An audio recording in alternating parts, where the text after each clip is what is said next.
والصلاة والسلام على سيد المرسلين اما بعد فاعوذ باللہ من الشیطان الرجیم بسم اللہ الرحمن الرحیم پڑھیے الصلاۃ والسلام علیک یا رسول اللہ، الصلاۃ والسلام علیک یا حبیب اللہ، الصلاۃ والسلام علیک یا نبی اللہ وعلی آلک واصحابک یا نور اللہ۔ حضور اکرم نور مجسم شہد بنی آدم رسول محتشم صلی اللہ تعالی وسلم کا فرمانی علی شان ہے، فرمائے کہ جیرا بندہ میری ذات ہوتے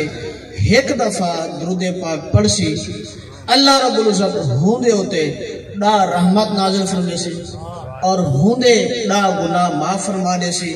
اور ہوندے ڈا درجات بلند فرمے سی۔ یہ فضیلت کون شخص واسے جیرے نبی کریم رؤوف رحیم صلی اللہ علیہ وسلم ذات ہوتے ایک دفعہ درود پاک پڑھتے، اور اللہ رب العزت کی رحمت کا احاطہ اور اندازہ اصل لوگ نہیں کر سکتے کہ خدا تعالیٰ دی کتنی بڑی وسیع رحمت ہے، ایک کل کائنات کتنی بڑی وسیع دنیا ہے، لیکن اللہ رب العزت نے فرمایا کل متاع الدنیا قلیل، اے محبوب دس دو کہ دنیا اور انہاں جرا سارو سامان ہے یہ بہت تھوڑا ہے۔ اتنی بڑی دنیا کو اللہ تعالیٰ نے تھوڑا فرمائے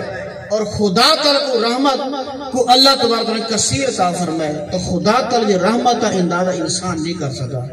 تو جیرا شخص ایک دفعہ درود پاک پڑھ دے وہ کو ڈا رحمت نصیب تھینن، ڈا گناہ معاف تھینن، اور ڈا درجات بلند تھینن۔ تو تسے ایک دفعہ درود پاک پڑھ گلو اللہم صلی علی سیدنا مولانا محمد مبارک وسلم۔ نبی کریم رؤوف رحیم صلی اللہ علیہ وسلم فرمانے علی شان ہے، فرمائے کہ قیامت والے دہاڑے کچھ لوگوں کو اللہ رب العزت جنت ونجن کا حکم دے سی، اور لوگ جنت کے قریب پہنچ گئے سن، جنت کی خوشبو سونگی نہیں سن، جنتی نعمتوں کو دے گی نہیں سن، ان تو بعد ندا کی تھی ویسی کہ انہاں کو واپس بھیجو۔ اے شخص لوگ اتنی حسرت واپسی لوٹ سن کہ اندے کو پہلے کی نہیں حسرت کیا نہ ہو سی، افسوس کرے سن، اللہ تعالیٰ بارگاہ عرض کرے سن، اے رب کریم اگر تو ساکو اپنی جنت نکھاون تو پہلے، اپنی نعمت نکھاون تو پہلے اگر ساکو جہنم میں داخل کر دے میں ہاں تو اے سالوں زیادہ آسان ہے بنسبت ہون کے کہ اصلا جنتی نعمتیں دیکھ چکے ہیں اور ان کی خوشبو سمجھ گئے ہیں، ہون ساکو محروم کرنا سارے واسے حسرتی انتہا دے گی۔ اللہ رب العزت ارشاد فرمایا سی کہ اے لوگو، اے بدبختو، میں نے تنہا ایو ارادہ کیتا ہے کہ تو کو اپنی نعمتہ نکھال کے تو کو جنت تو محروم کرنے، وجہ یہ ہے کہ جنہاں تسان لوگ کلے ہوں دے ہوئے تا میرے کو نہ ڈر دے ہوئے، میری عزت نہ کرنے ہوئے، جنہاں تسان لوگوں کو ہوں دے ہوئے، وال ان لوگوں دی وجہ تو گناہ چھوڑ دے ہوئے، لوگوں دا لحاظ کریں دے ہوئے، لیکن میرا لحاظ نہ کریں دے ہوئے، کلے ہوں دے ہوئے گناہ کریں دے ہوئے، لوگوں کو دیکھ گناہ چھوڑ دے ہوئے، لوگوں دی اہمیت اور دل چ ہوں دی ہے، میری اہمیت والے دل چ کیا نہ ہوں دی ہے۔ آج میں اپنے سواد محروم کرن دے نال نال تو کو دردناک میں عذاب دے سا، تو ان لوگوں کو خدا تعالیٰ جہنم میں کرسی کہ جیرے بظاہر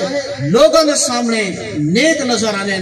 اور اچھی گالی کرنے، لیکن تنہائی میں جیرے شخص گناہ کرنے، خدا تعالیٰ نافرمانی کرنے، خدا تعالیٰ خوف نہیں رکھنے، انہاں لوگوں واسطے اللہ رب العزت سخت وعید ارشاد فرمائیے، فرمایا کہ آج ثواب تو محروم تھیون کے نال نال اے دردناک عذاب اس داخل دے سن۔ تو اللہ تعالیٰ بارگاہ دعا کرنے چند منٹ دی حاضری اللہ تعالیٰ میری قبول فرمائے کہ اللہ رب العزت سب کو جلوت خلوت ہر جگہ ہی سب کو اپنا خوف نصیب عطا فرمائے اور سب کو اچھے مکن توفیق نصیب عطا فرمائے، آمین بجمعین صلی اللہ تعالیٰ علیہ وآلہ وسلم۔ میں